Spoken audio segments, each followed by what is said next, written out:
Ladies and gentlemen, welcome to Jim and Frank's Thursday Throwdown!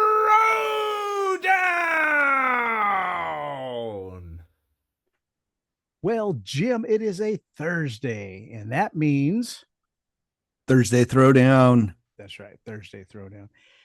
And we're getting our horns up for this one. Yeah. Why don't you let everybody know what band and what albums we're going to talk about? Dio, Holy Diver, and Last in Line. Wow. Back to back, I think 83 and 84. 83 and 84. Holy Diver was his coming out party after leaving Sabbath. Yep. And he had a lot to prove. And I had read stories that he had one of the reasons he had left because they had put out a live album, Sabbath Live at Last, I think it was called, or whatever. Yeah. But there was fighting between Tony Iommi and him.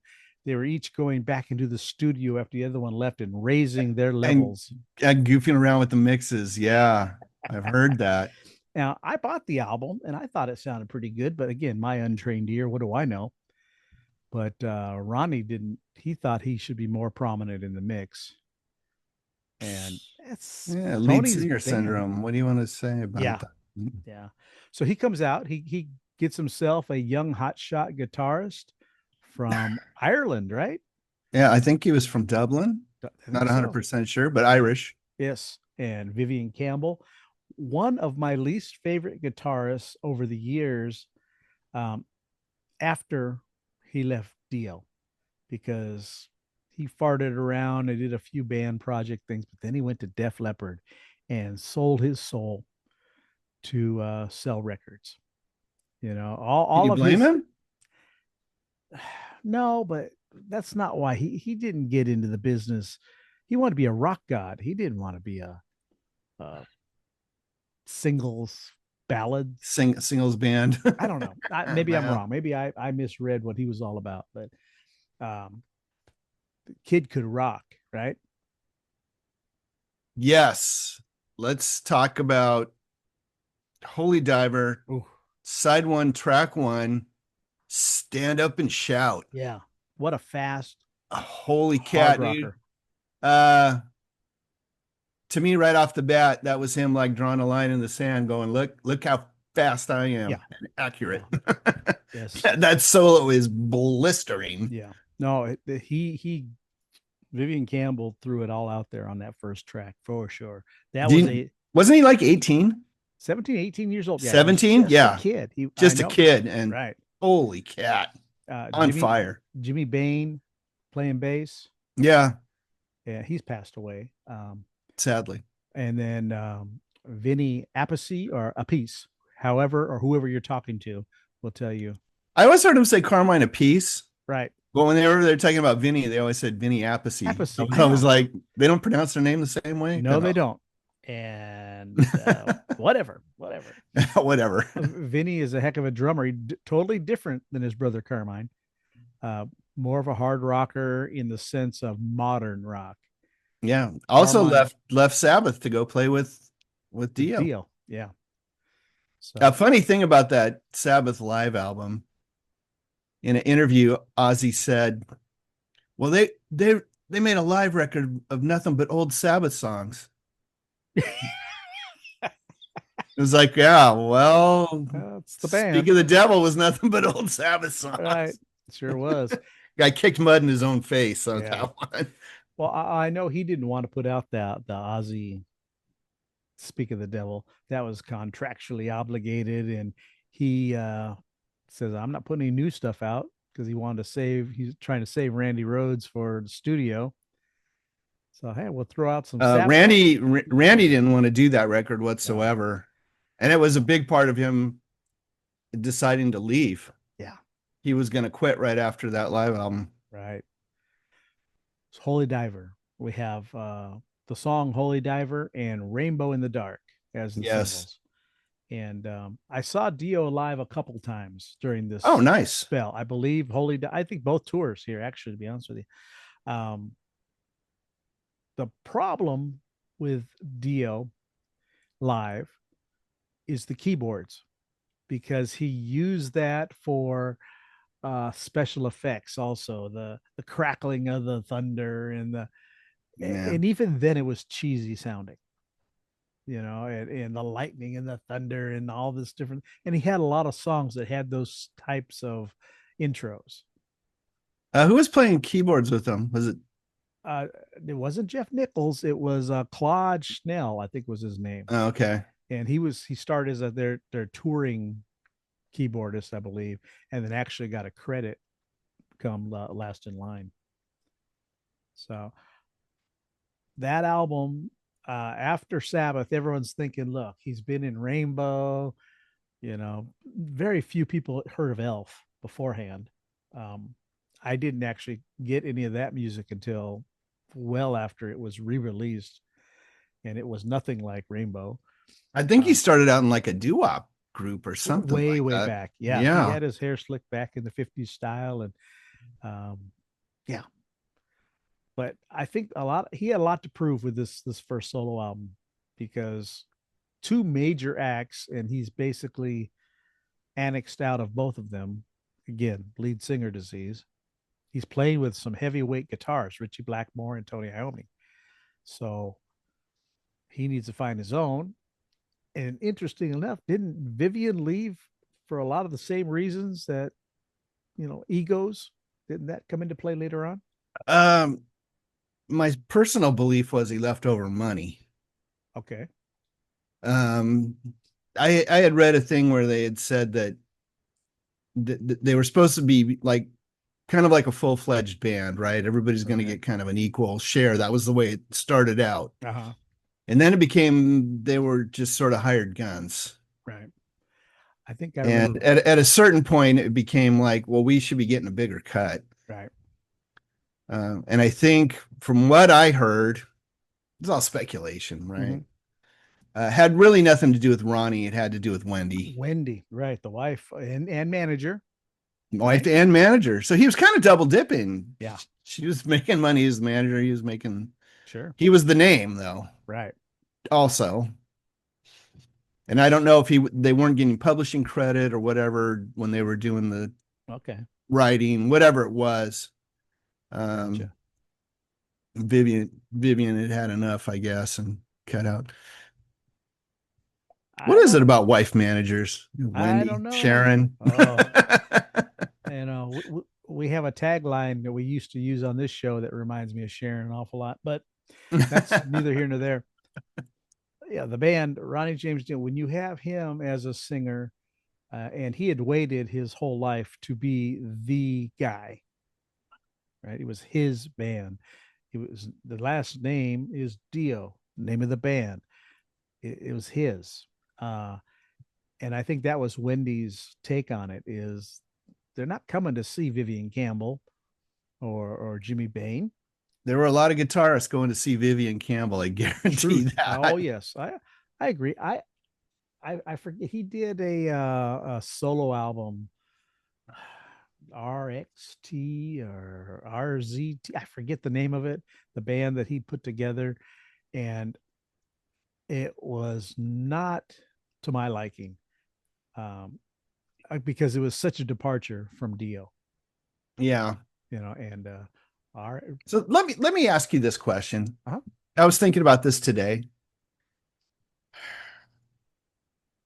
So Ronnie's background was not as a kind of quote unquote heavy metal guy. No. Elf was not a metal band.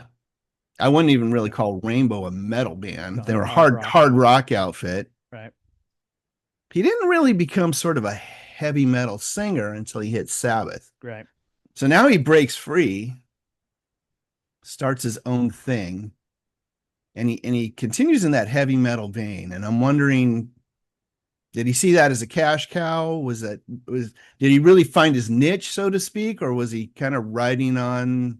If you go back, I found my audience, and here it is, whether he was super into it or not. If he had a talent for finding great guitar players. True. Or they found him. But if you go back and listen to his lyrics, and like I said, I can't remember Elf. It was more 70-ish, almost hippy dippy kind of bluesy rock. But if Rainbow, when he joined Rainbow, it was always that medieval thing that Richie Blackmore wanted.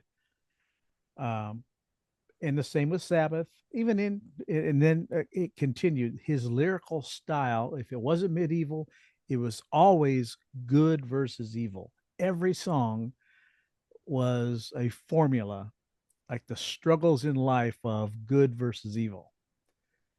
And I think he found the audience that his style of lyrics could take hold to.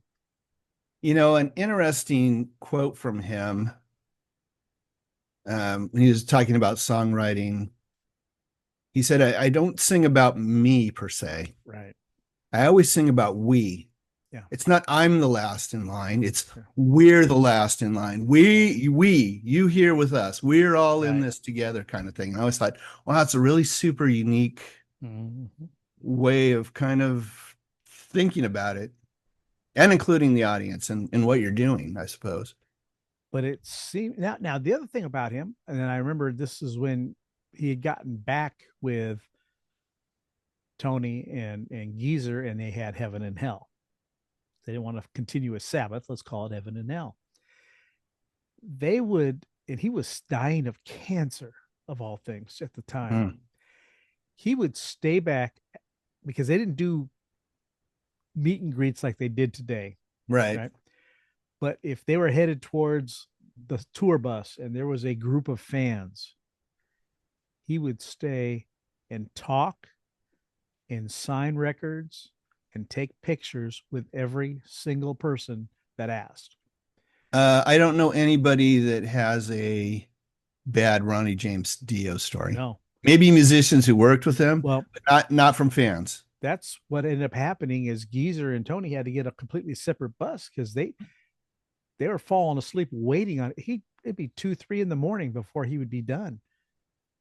And just hanging out, talking to people, hanging out. And his documentary is unbelievable because he loved his fans.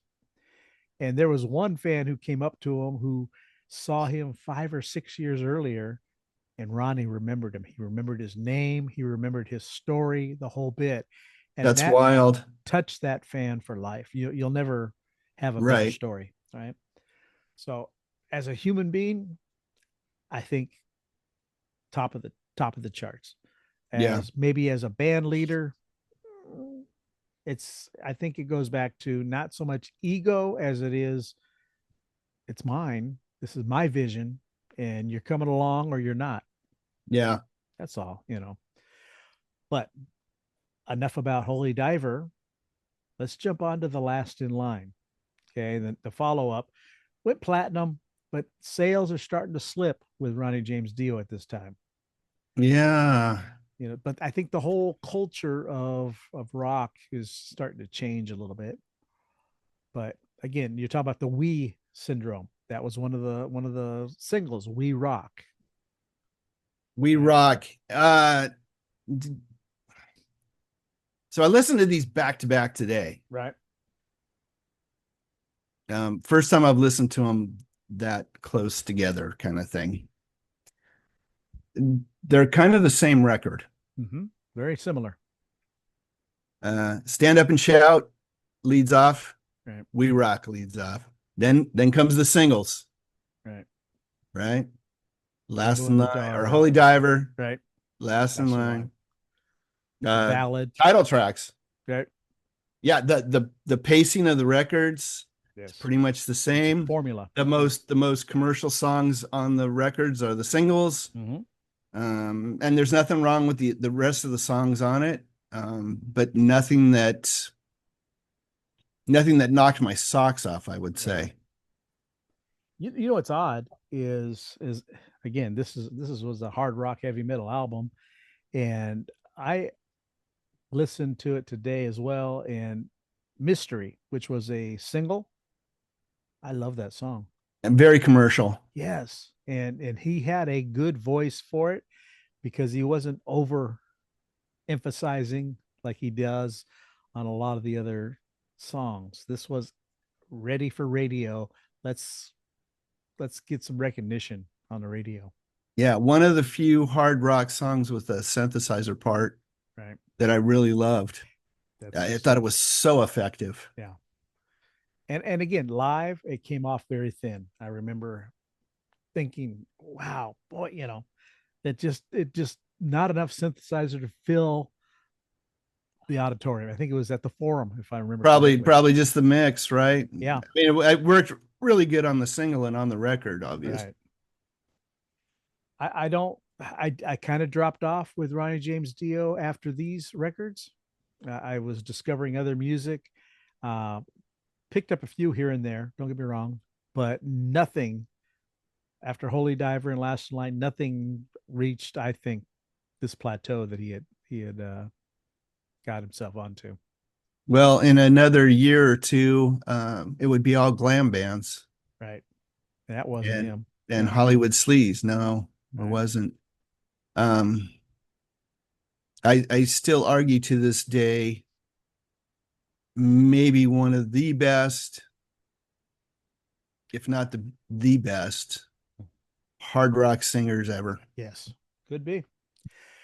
There are others who are distinctive in their own way, and you love them for that reason. But Ronnie James Dio, you can talk to people who don't even necessarily listen to his style of music. They know who he is. Yeah. A true talent. Yeah, I agree. Right. I agree. Okay, Holy Diver, Last in Line. Got to pick one? That was it's kind of a toss up between the two. Like I said, to me, they're kind of the same record. Right. I would pick Last in Line because of mystery. Mm-hmm. But I think I'm gonna go Holy Diver because it was the first one out of the box. Yeah.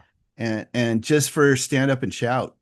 Right. That song is brutal. Yeah. And you notice it's not overproduced. It's No. very, very light production on that. Yes. It's a little more raw. I love that. Yeah.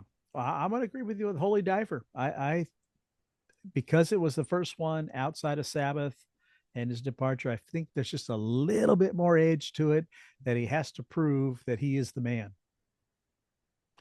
And Rainbow in the Dark is a great song too. And that thing got overplayed on the radio. That got a lot of It did airplay, man. But I'm going to go with that. That was 2 times platinum. So he fell off by 1 million records. Unbelievable. Yeah. Hard to think. It is. But again, like I said, he did it forever. Yes. And a bunch of solo albums. I was kind of the same way. A lot of what I heard after that was not too interesting to me, but he didn't change who he was though. He didn't. Great vocalist. Yes. And I don't think he bit, other than, like I say, using keyboards and things, but he always had, when you think about Rainbow. Sure. Even in Sabbath, they used his filler. Yep. He never changed his style for what was popular. He stuck true to the genre that put him where he was. Yep. Absolutely. So. Absolutely. All right. What about the listener? Holy Diver, The Last in Line? Which is a better album to you? Ronnie Leave a comment. Yeah. Let us know. Take 2 seconds to smash the like button. Please. How hard can it be? Like I always say, it don't cost nothing. Just yeah. All right, Jim. Till next time. All right. We'll see you next Thursday. All right.